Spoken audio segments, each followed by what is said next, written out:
Ladies and gentlemen, welcome to Only Trade to Win. I do not have any stock recommendations for you, and I do not know which way the market's going today or tomorrow. But what I do have is a methodology that took 25 years to put together. And the intent for this show is to share with you the knowledge so you can become more profitable investor and trader on your own. And today, we're talking about earnings. The first stock on our list is one of our favorites is Meta. If we revisit what we've talked about for the past 3 months is that the stock made its all-time high back in September of 2021. Then it sold off from number 1 green to number 2, giving up 76% of its value. Then at the end of 2022, it reversed, and the whole year 2023, it went pretty much straight up, finishing right here. This was the end of the year. So after losing more than 75% in 2022, Meta had a huge turnaround and finished the year of up 2,033%. And after announcing its earnings yesterday, the stock is up more than 20%.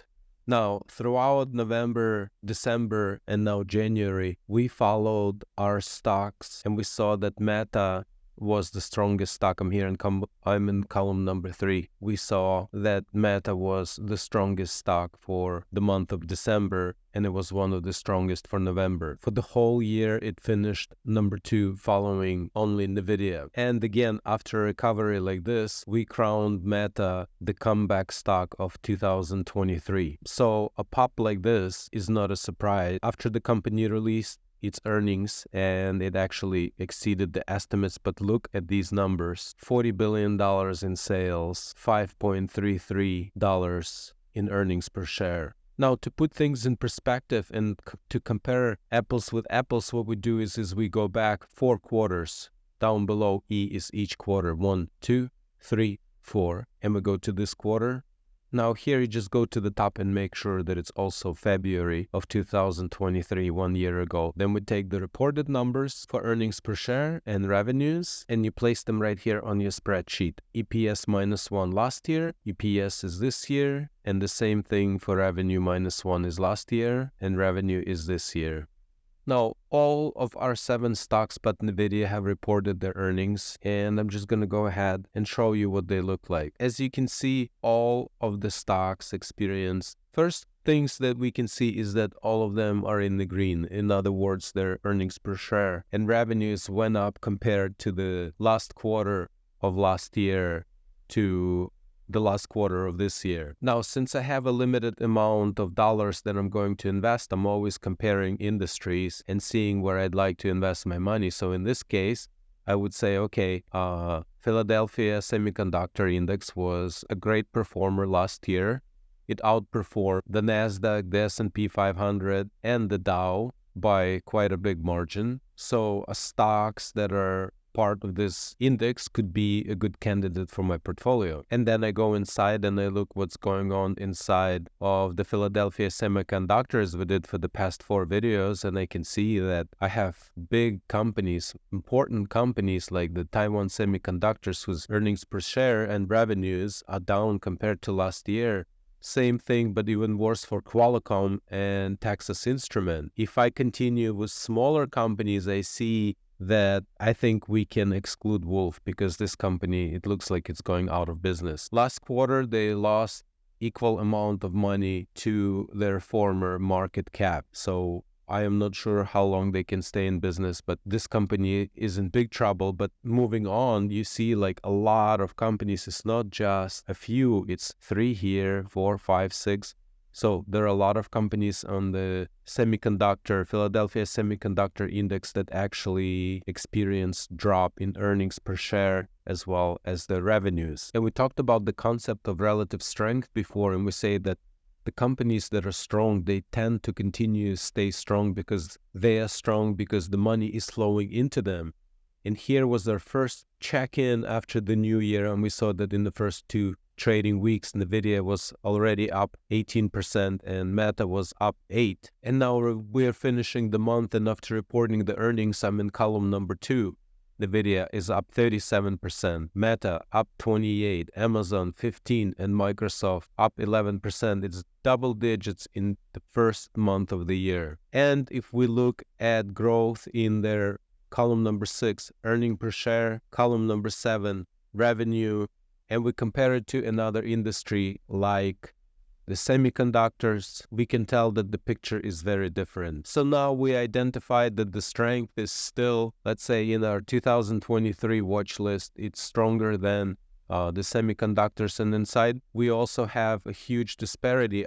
Amazon had an interesting situation here. We're just going to disregard this huge number. They had a huge drop from a year before, and now they had a huge increase. So let's disregard this. But if we look at Meta, the earnings per share are doubling, and they were able to grow their revenues by 25%. Mark Zuckerberg laid off 22% of the company's force when he saw that there may be a recession coming. And now the company is enjoying record-breaking revenues, and their cost is completely under control. And because of his management skills and decisions, very, very tough decisions, this year, employees of Meta are going to enjoy an additional 50% to their bonuses, which I think is very well deserved. So well done. It looks like a comeback champion of 2023 may become a champion of 2024. And again, here you have few top stocks that are still strong from last year. NVIDIA, Meta, Amazon, Microsoft,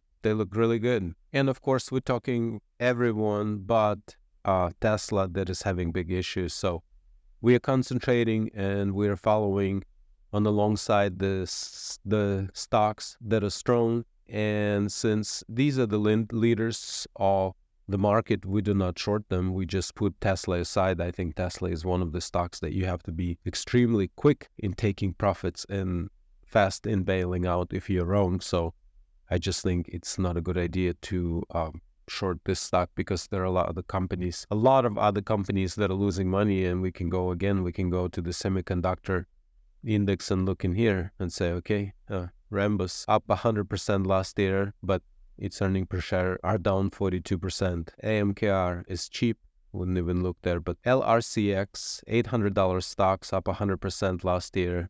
Earnings per share are down 29%, and also revenues are down from last year. But these companies are making money again. But Tesla and, just short companies that lose money. Don't short Tesla because it's an innovative company and it's making money. So let's go look at the pictures. Here is our 2023 comeback champion, Meta. Here is that pop 20+% after reporting its earnings. This is amazing. This is all about what the market can do. We go from 1 to 2 minus 76%, and from 2 to 1, from 2 to 3 the following year, and now we're going to 4 just out of curiosity. We are up almost 350% from that bottom set in November of 2022. Just imagine, just a little more than 1 year ago, Meta was $90, $95 stock. How would you like to get that price? So again, it runs up, purple line. It trades and closes above all-time high. With the earnings, the stock gaps up, and it would be really cool to see how far it can go. And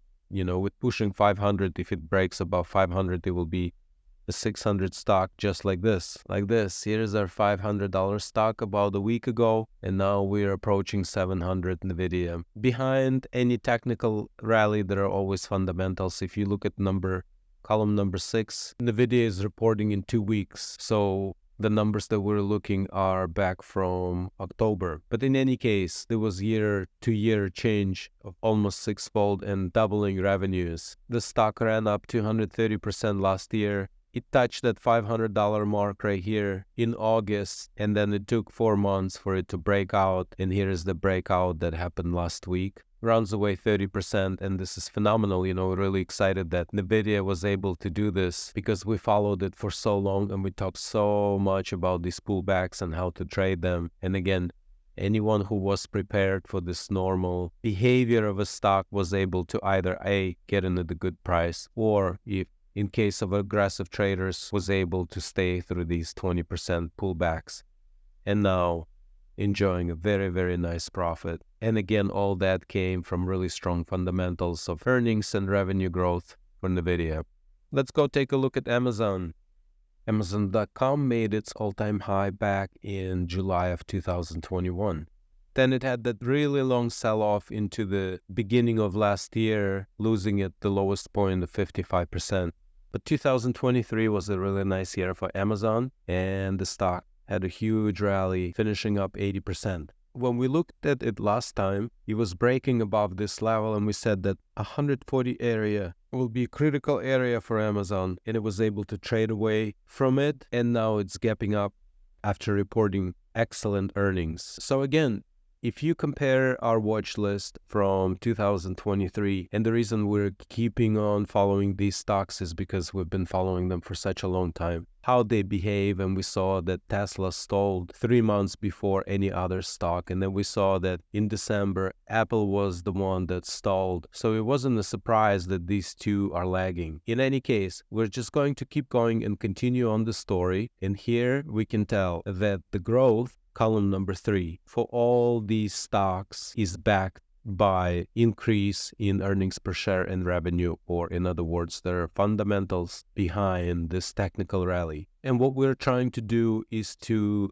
tell the story and see when the tide changes, and this is our hopes to find the wonderful company like Meta that would sell off more than 75% because fund managers stop believing it and realize that when they are wrong, it's too late. And what we're doing is we're searching for a diamond in the rough, like Meta was a year ago. Just imagine, a little more than a year ago, Meta traded below $100 a share, and now it's approaching $500 a share. I hope this gives you an idea that anything is possible in the market, and that you're looking for big ideas and big investments and big trades, and you hopefully will be patient and knowledgeable enough to find a good entry point to become profitable almost or right from the beginning of your trade. I hope this helps you. Navigate with care, and I'll see you next time.